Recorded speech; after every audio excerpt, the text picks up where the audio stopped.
Yo, what's up, family? God bless y'all, man. Quick thing.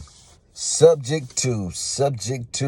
This is exit strategy number 2. So if you're on my IG, just scroll back and you'll see exit strategy 1. Guys, exit strategy 2. Oh, let me rewind. Exit strategy 1 was lease option, right? Lease option. So you're going to lease the house from the seller with the right to sublease to your end buyer. Okay? So that's exit strategy 1. Today, exit strategy 2 is subject to, one of my favorites. Now, I didn't say my only method of buying because we buy several ways. But we're talking about exit strategy 2 here. Yeah. Exit strategy 2. Yeah, that's what we're on. Okay, subject to. So what is a subject to, Mr. Transaction Engineer? Subject to, guys, is when you take over mortgage payment. You take over seller mortgage payments. The mortgage stays in the seller name, and the title of the property transfer over to your entity name. So your LLC, your corporation. I prefer land trust. That's how we buy and sell properties in our land trust, guys. You'll never see my property on my name on anything. I haven't bought any houses in my name before, but stuff that we hold for the long haul, no, you will never see my name on any properties. I know better.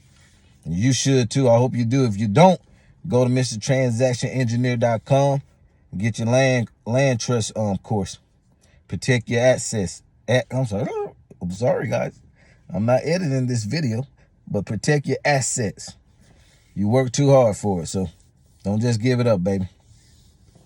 So subject to, guys, you're just basically taking over the mortgage payments. You're responsible for the insurance. You're responsible for the upkeep of the home, and you want to keep them, guys, as long as possible. And you can rent them out, or we put them back out there on lease options. And if they buy, they buy. They don't. We don't care because we're not focused on that. We just focus on keep getting inventory. We put them out there on the lease options. Why? Because we're not responsible for repairs. So when we do a lease option, we're not responsible for any repairs. That's the tenant buyer. That's their responsibility. And they usually take care of the properties pretty good because they're looking to own the property. So they put the upkeep on them and, put them in good shape. So, guys, exit strategy number 2 is subject to. Subject to it. Exit strategy number 1 is what? Lease option. Guys, keep growing, keep going. You got to become a transaction engineer, baby. You're probably missing out on a lot of deals. You're probably missing out on a lot of deals because you can only see with a set of rehab eyes or a set of subject to eyes or a set of wholesale eyes. But there's so many different exit strategies, and I'm going to cover them all this week, every day of this week. I'm bring you everything that, guys, we teach at TE Academy. If you want to be in this business for the long haul, no matter what the market does, you got to become good on your exit strategies. Be able to analyze your deal and say, hey, I can offer the seller this, or this, or this, or this. Okay? So, guys, God bless you. Keep growing and going. See you at the top, baby.